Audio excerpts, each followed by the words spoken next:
al presidente del Consejo Nacional Electoral, encargado al doctor César Abreu, al magistrado Pedro Felipe Gutiérrez, al presidente del Sindicato de la Registraduría, el doctor Daniel Borges, al secretario general de la Registraduría y una bienvenida muy especial a todos los medios de comunicación.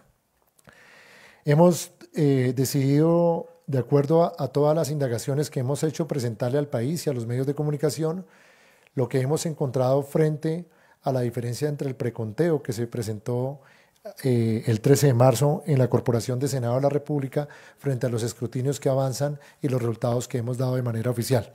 Damos a ustedes la presentación de lo que la registraduría ha encontrado en los inconvenientes que se presentaron en las mesas el domingo 13 de marzo, en especial a la Corporación de Senado de la República. Entonces damos inicio para hacer los anuncios al final de la presentación y abrir la ronda de preguntas.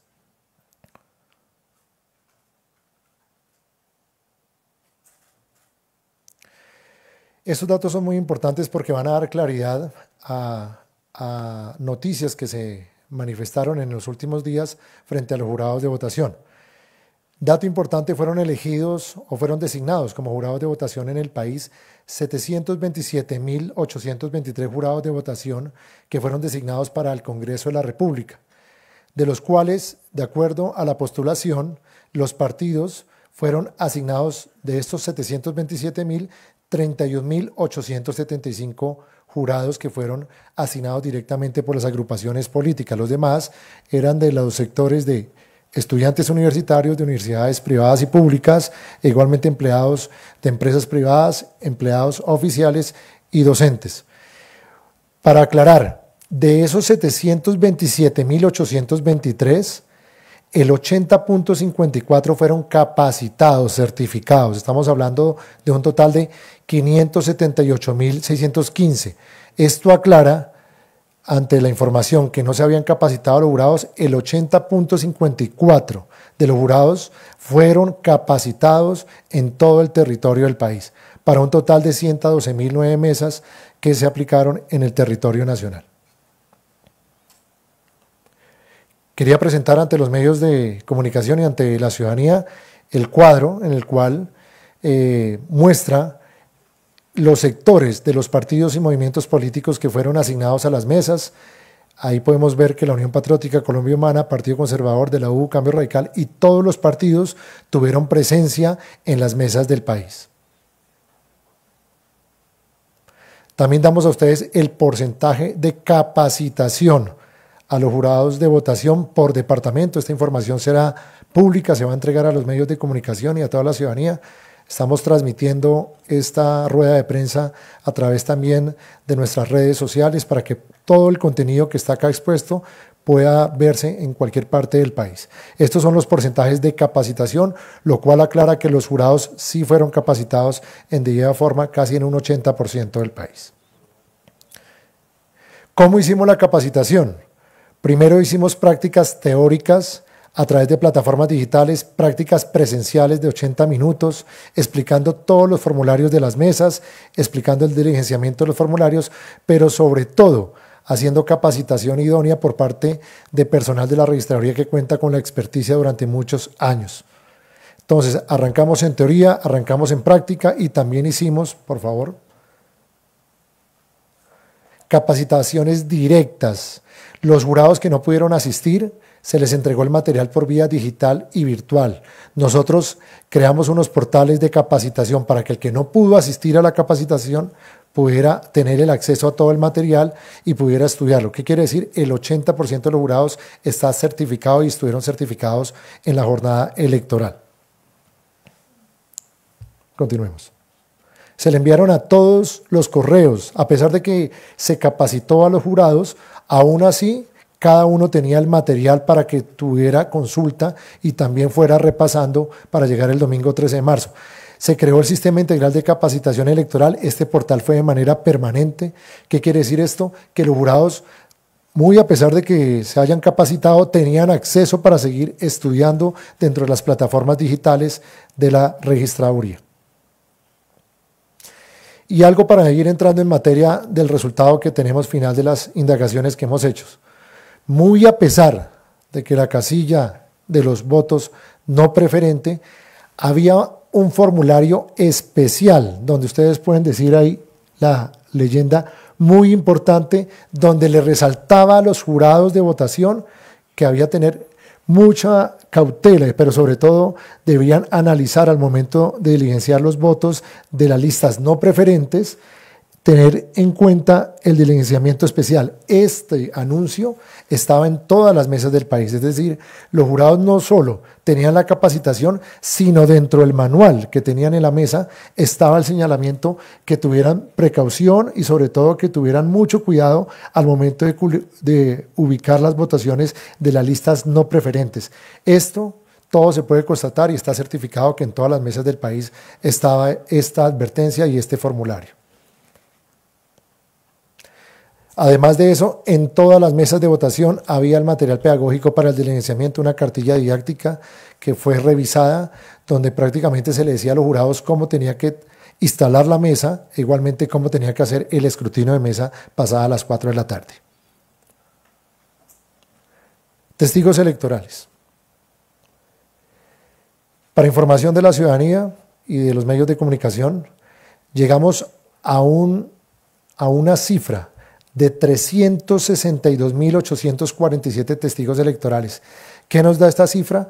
Que todos los testigos de los partidos estaban en las mesas de votación. No solo en el exterior, 215.340 se inscribieron directamente por la plataforma web y otro fue el plan complementario de choque que nos pidieron los partidos para cargar directamente.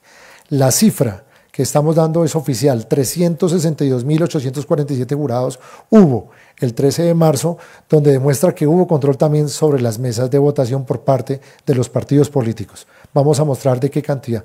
El Pacto Histórico 78.000, Centro Democrático 63.586 y ahí hacia abajo de manera descendente. ¿Qué nos demuestra esto? Que había testigos de todas las organizaciones y partidos políticos en las mesas de votación. No solo los partidos tradicionales que estaban en Senado, sino también igual en las circunscripciones indígenas también hubo testigos por parte de estas organizaciones. Preconteo, para entrar en materia. Esta diapositiva que presentamos acá es muy interesante porque nos podría dar a entender la situación que se presentó. La instrucción que se había dado por parte de la registraduría de los jurados de votación era escrutar primero las consultas, luego el Senado de la República, luego las cámaras y donde hubiese CITREP, CITREP. La línea azul que muestra Pacto Histórico Equipo Colombia se demuestra que efectivamente, mala del Centro Esperanza, efectivamente los jurados cumplieron. Determinaron que el primer escrutinio tenía que haber sido las consultas, pero acá es donde viene lo interesante.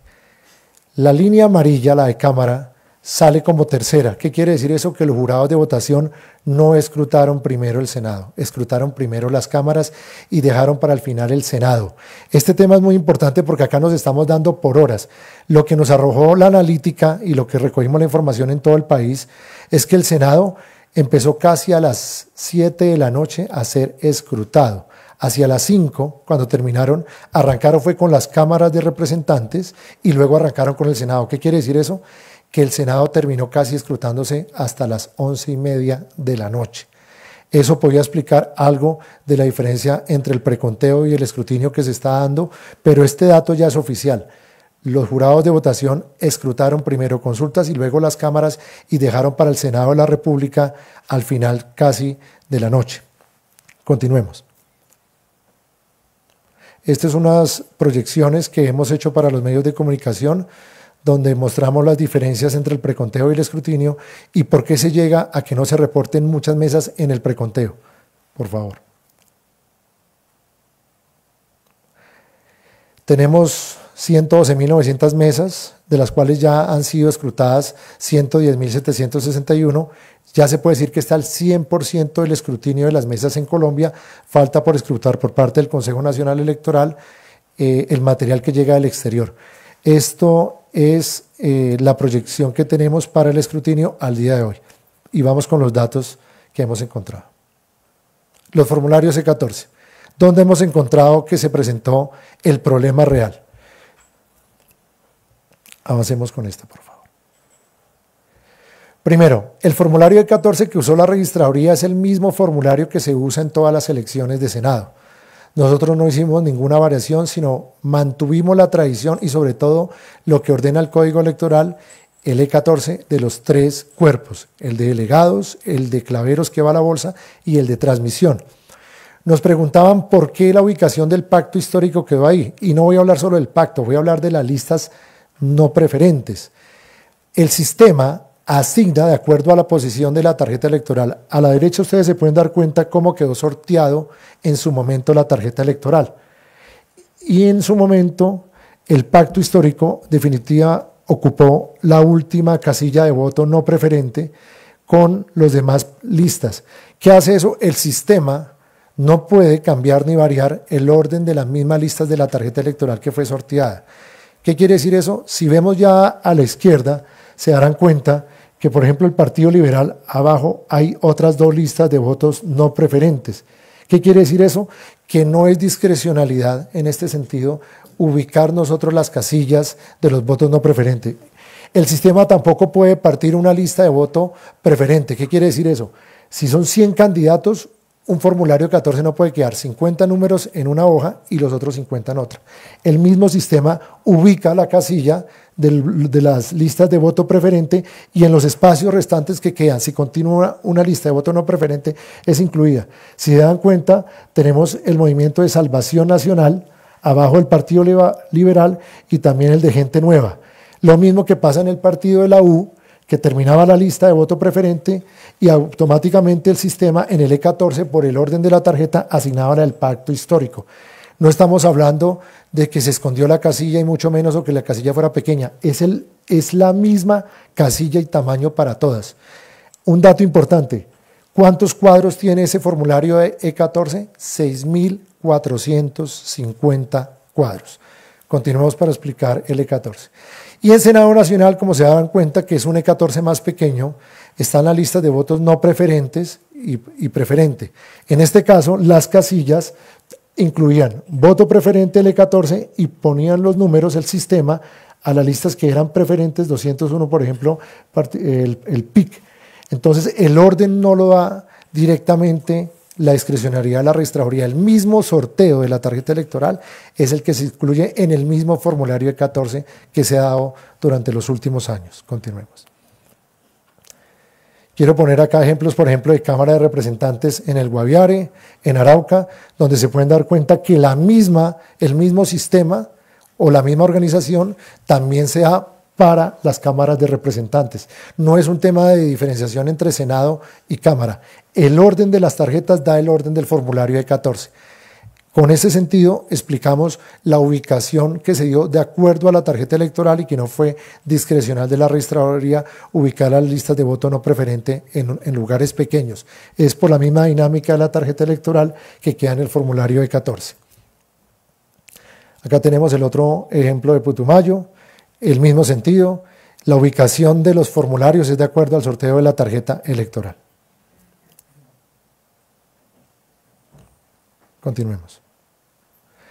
Y acá es donde hemos encontrado el mayor número de inconsistencias para la Corporación de Senado de la República. Tenían material dentro del E14, tenían que hacer la nivelación de la mesa a las 4 de la tarde. Cuando se cerraba la mesa, los jurados de votación tenían que nivelarla. ¿Qué querían eso? Comparar el número de votantes por mesa frente a la cantidad de votos. ¿Por qué se llama nivelar la mesa? Porque ninguna mesa puede superar mayor número de votos que votantes. Ese es el primer procedimiento. No es que el jurado automáticamente entre a escrutar de una vez los votos. Primero tiene que nivelar la mesa y luego tiene el segundo paso, organizar, obviamente por cada partido político, todas las agrupaciones políticas, las circunscripciones. Primero, antes de arrancar a escrutar, hay que nivelar la mesa y organizar los votos, ya por agrupaciones políticas para organizar el conteo en el tema de Senado. Tema importante, 705 candidatos en Senado, 12 agrupaciones preferentes y 25 agrupaciones en total, entre voto preferente y voto no preferente, incluyendo el Senado indígena. Lo primero que hacen los jurados es nivelar. Se puede decir que el proceso de nivelación estuvo bien. Continuemos. Y acá es donde empieza el problema. Esto es oficialmente de la registraduría lo que hemos encontrado. Todo esto se ventiló en redes, pero investigamos, pedimos información en terreno, recuperamos todos estos formularios. La instrucción que se le dio a los jurados de votación fue la siguiente: tenían que poner un asterisco al lado de la votación. Tenemos información también oficial por parte de los delegados de puesto que varias agrupaciones políticas y los propios jurados no cumplieron con lo ordenado en la capacitación, que era poner un asterisco única y exclusivamente donde estuviesen los votos. ¿Qué hicieron? Diligenciaron en la totalidad asteriscos. Eso dio totalmente tropieza al diligenciamiento del formulario de 14. Acá no se han perdido votos, quiero reiterar, esto no es una actuación dolosa. Hemos encontrado actuaciones dolosas, pero los jurados, con el fin de darle garantías a todas las fuerzas políticas en la mesa que le pedían diligenciar todas las casillas, terminaron diligenciando cerca de 6.400 casillas entre asteriscos y cada una. Esto dio un problema visual al momento de la transmisión. Realmente este problema visual, uno, que no contaron los votos, no colocaban los votos en las listas no preferentes, pero lo que era peor aún, la visibilidad del formulario de 14 quedó totalmente opacada. Continuemos, otros ejemplos. Esto es un comportamiento que tenemos ya totalmente documentado. Son errores humanos, primero por no haber acatado el instructivo, donde se decía que se tenía que poner un asterisco única y exclusivamente donde hubiesen votos. Por eso, en el proceso ahora de escrutinio, lo que se está viendo es lo siguiente, que no solo es el tema del pacto histórico, la visual hace que tenga que recontarse nuevamente las mesas de votación, porque estos formularios es imposible totalmente, no solo de transmitir, sino de poder comunicar en debida forma hasta en las propias comisiones ejecutadoras que están actualmente en el país. Y tenemos otros casos. Continuemos, esto es lo de los asteriscos. Por favor. Y encontramos casos más delicados. Teniendo en cuenta que eran tantas casillas que iban a diligenciar los jurados, hubo casos que hemos encontrado, como el caso del formulario, hemos encontrado muchísimos, que para evitar, ellos hicieron el ejercicio bien de poner el asterisco en las cifras. ¿Pero qué sucedió?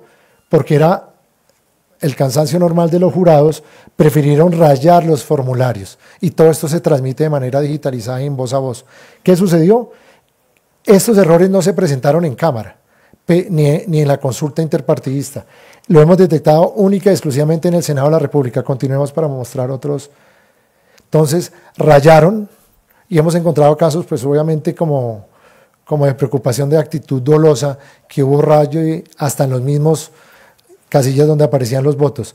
Esto obligó ¿a qué? A que la transmisión del preconteo no identificara muchos votos y la ubicación también, al ser al voz a voz o digitalizada, también los transmisores no pudieran ver. Estos son los ejemplos que hemos encontrado.